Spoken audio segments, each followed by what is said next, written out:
Nagsalita ang Diyos Ama,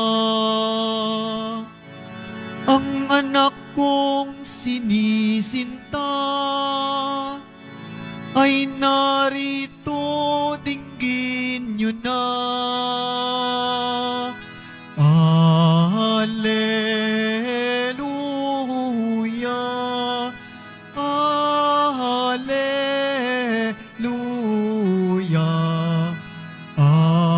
Alleluia, Alleluia.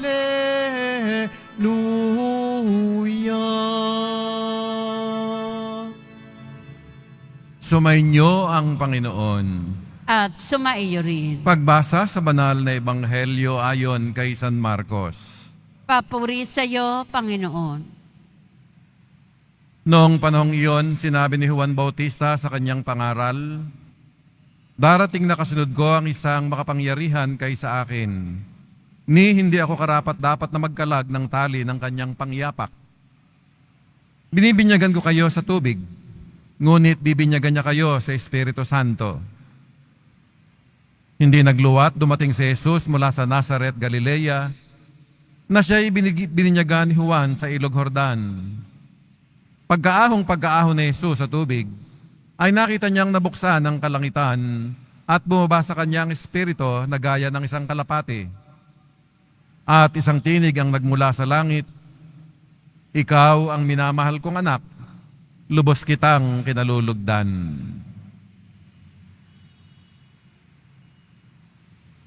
Mga kapatid, ito ang ebanghelyo ng ating Panginoon. Pinupuri ka namin, Panginoong Heso Kristo. Magsiupo muna ang lahat.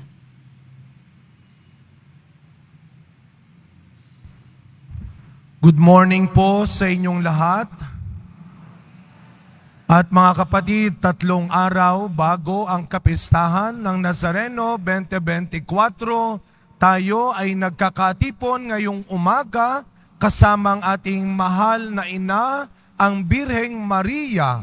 Kaya sama-sama nating bigyan ng papuri at pasasalamat ang ating mahal na pong Jesus Nazareno. Isang malakas na palakpak ng papuri at pasasalamat para sa Kanya.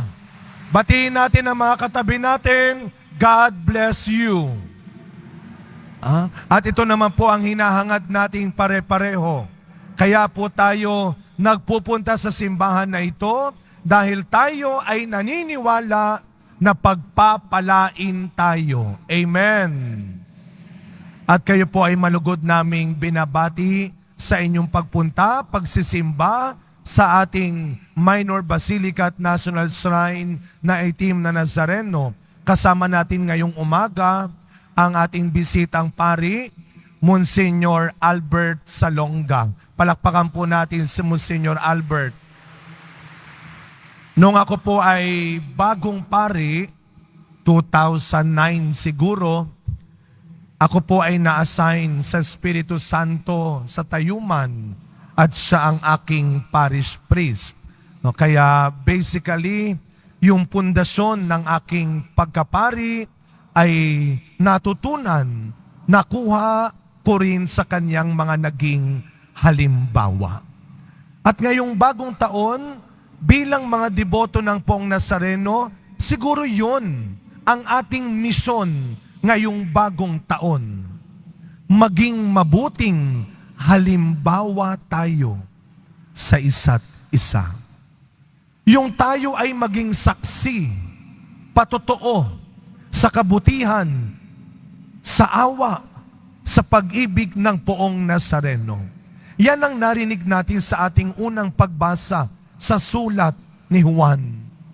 Na bilang mga tagasunod ni Kristo, sana tayo maging mabuting halimbawa.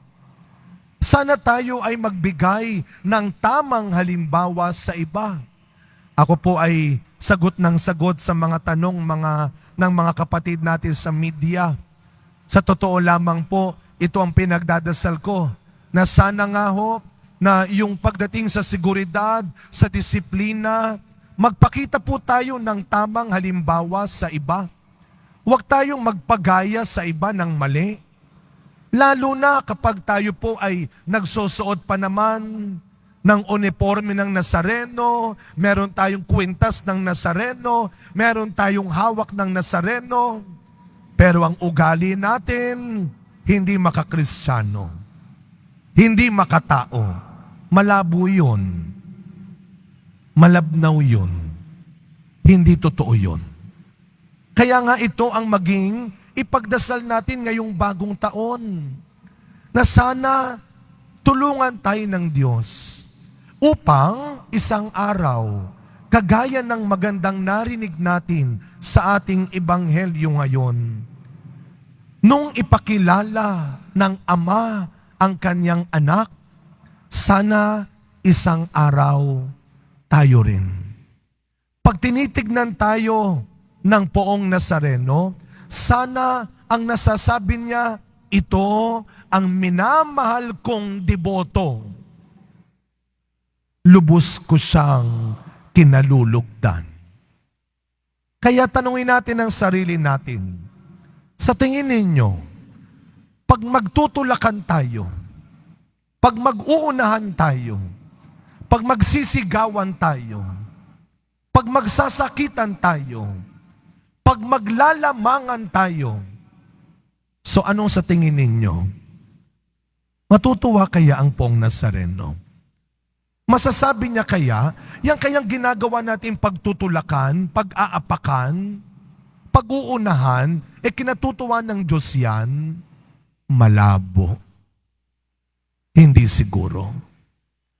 Kaya nga ho, katulong ng inyong mga panalangin, hindi lamang po ng mga kapulisan, hindi lang ng ating mga opisyal. Ipagdasal natin na sana yung tatlong hangarin ay matupad, lalo na ngayong 9 ng Enero. Gawin nating banal, maayos, at ligtas ang ating pagdiriwang. Sa pagpapatuloy ng ating misa, mga kapatid, kung di ako nagkakamali sa aking bilang, first Saturday of the year ngayon. Unang Sabado ng taon. Kung kahapon, napakahalaga sa ating mga deboto ang First Friday, huwag niyong kalilimutan. Wala rin tayong First Friday kung walang First Saturday.